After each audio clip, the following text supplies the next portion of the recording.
So now we're going to move on to the half circle, and before I start talking about my arms, you've probably noticed that my feet are always in the same position. So I actually have a line on the ground, and that line is directly towards my target, which is my catcher, and I want to have my feet standing on the numbers of the clock. So that's the easiest way to relate to beginners, is something that they see in daily life. So 1 o'clock for my left foot, 3 o'clock for my right foot.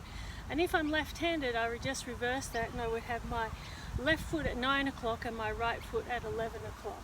But a good way to do this is to draw a line on the ground or have a piece of tape so that the athlete can actually see where their feet need to be.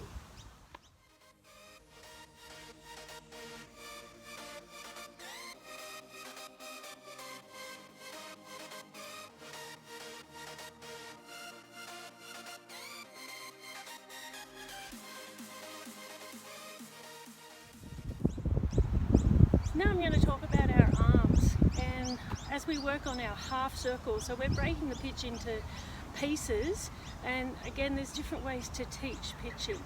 I like to break it down just so that the athletes have something to practice in between the times I get to see them, which might be on a weekly basis or a fortnightly basis, depending upon the time of year and where they're up to in their season. It's really important we teach them to work on having their glove out in front towards their target, and I really want to get them to have their palm down. When they have their palm down, that will influence some things a bit later on. It also gives us balance and direction, so when we drive out, we don't need to have a straight arm. We can have a slight bend in that elbow, but it's really good if they can actually practice seeing that glove out in front of them when they're in this position.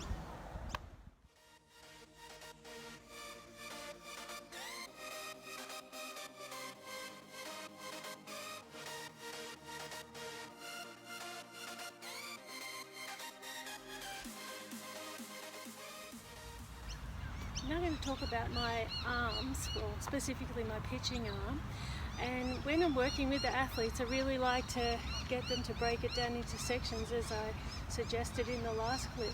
But the position of their hand is really important, and there's a couple of different ways you can teach. Whether it's having the ball facing towards the target or the ball slightly away. Some people like to have their arm turned all the way behind.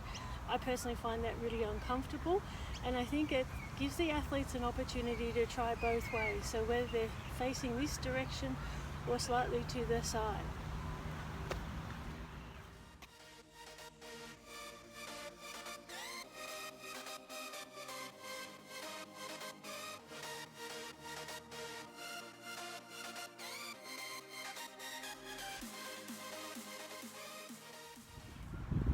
I believe it's worthwhile noting at this point you don't always have to use a glove and a ball.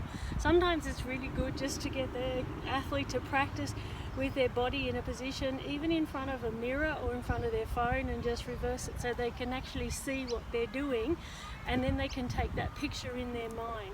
So that's really helpful, just so they can get that coordination and start to feel comfortable, and then you can start adding a ball in as well, and that'll give them that feedback to be able to do things as we progress through. So that half circle, I'm just going to demonstrate if I have the ball actually facing towards my target. I want to make sure you get your athletes to have their feet about shoulder width apart, again standing on that power line with their feet in a good position. Knees are slightly bent, and they can just be comfortable. Don't want to let them stand with their knees straight because it's not very athletic, and later on we're going to talk about where our power comes from. So important that we start emphasizing things quite early on. I'm going to have my hand towards the catcher at this point, and as I come through, my hand is actually going to turn so I can release the ball at the middle to the front of my thigh, and I'm going to just pitch the ball into my glove and let my hand turn. So it's actually turning at 2 points here, but again it's up to the athlete. And I'll show you the other way, where I have the ball actually facing slightly away from me, and the ball comes down to my release point. My hand's still in the same position, and then I'm following through. So the only difference is where my hand starts at the top and the position that it's in. So in faster motion, there's one way, and then the other direction, same result.